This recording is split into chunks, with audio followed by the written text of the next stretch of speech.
Good evening भाइयों, मैं आज आपके लिए लाया हूँ जेनेटिक डिजीज। आपके यूट्यूब चैनल में आप लोगों का बहुत बहुत स्वागत है, क्योंकि मैं आप लोगों के लिए एक बहुत अच्छा से आपको बीमारियों को लेके आया हूँ। एनिमल डिजीज में मैंने आपको पहले ही बता दिया था कि एनिमल डिजीज क्या होते हैं, जिनमें हमने दो प्रकार को बताया था। एक बताया था जेनेटिक डिजीज, एक बताया था एक्वायर्ड डिजीज। एक्वायर्ड डिजीज के 2 टाइप्स बताए थे हमने। एक बताया था भैया इन्फेक्शियस, एक अगला बताया था नॉन इन्फेक्शियस। इन्फेक्शियस का मतलब होता है संक्रामक रोग, नॉन इन्फेक्शियस का मतलब होता है असंक्रामक रोग। संक्रामक रोग का मतलब होता है जो संक्रमण से फैले, मतलब एक दूसरे के हम संपर्क में आए तो रोग फैल जाए।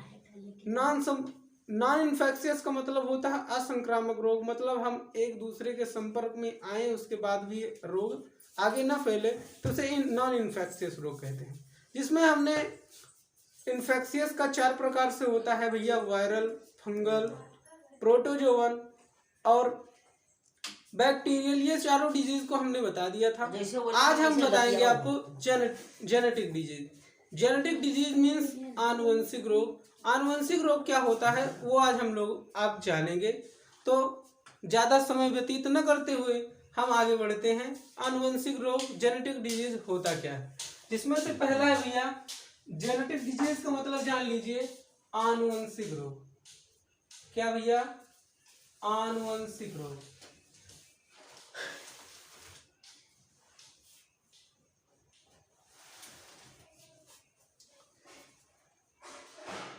आनुवंशिक रोग का मतलब होता है भैया जो पीढ़ी दर पीढ़ी चले। जैसे पिता को कोई समस्या है, कोई बीमारी है, तो उसकी संतति में भी वो बीमारियां अगर ट्रांसफर होती रहे तो उसे कहते हैं भैया जेनेटिक डिजीज या आनुवंशिक रोग। जिसमें से क्या है भैया, हम पढ़ते हैं हीमोफीलिया।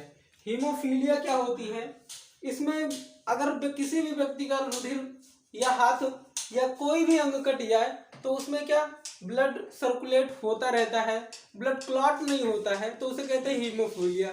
हीमोफीलिया इसी को भैया हम क्या कहते हैं, क्रिसमस कारक कहते हैं। क्रिसमस कारक क्यों कहते हैं? क्योंकि ये 25 दिसंबर को खोजा गया था, इसीलिए इसे क्रिसमस कारक भी कहा जाता है।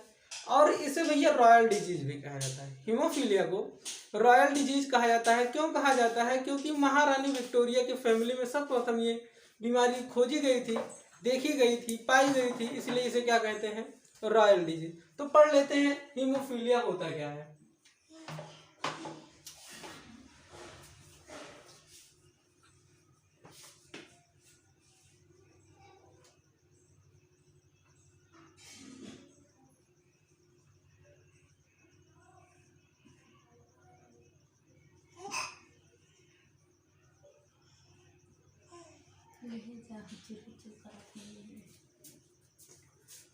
जैसा कि नाम से ही पता चल जा रहा है, हीम का मतलब क्या होता है? रुधिर से है, यानी ब्लड। और फीलिया से तात्पर्य है कि ये ब्लड हमेशा सर्कुलेट होता रहता है। यदि कहीं किसी भी अंग में कट जाए तो वहां से हमेशा ब्लड सर्कुलेट होता है, ब्लड क्लॉट नहीं होता है।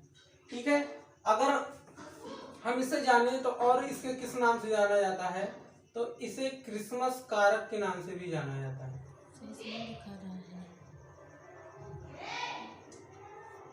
क्रिसमस कारक के नाम से भी जानते हैं इसे, या इसी को क्रिसमस फैक्टर भी कह सकते हैं।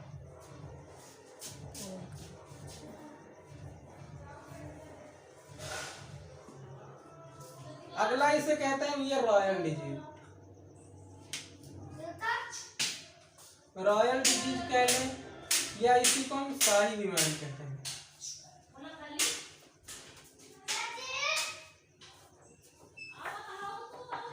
क्यों कहते हैं? क्योंकि भैया 25 दिसंबर को खोजा गया था। और रॉयल डिजीज कहते क्यों हैं? क्योंकि ये क्वीन यानी महारानी विक्टोरिया की फैमिली में सबसे पहले देखा गया था।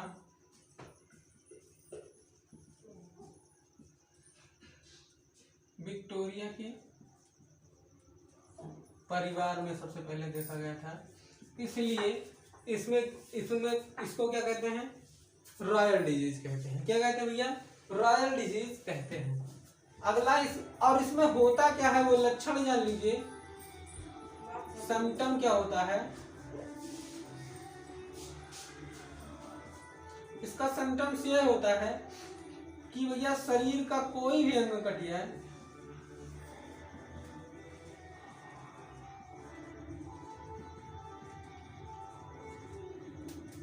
कट फट जाए तो ब्लड क्लॉट, रुधिर का थक्का नहीं जमता है।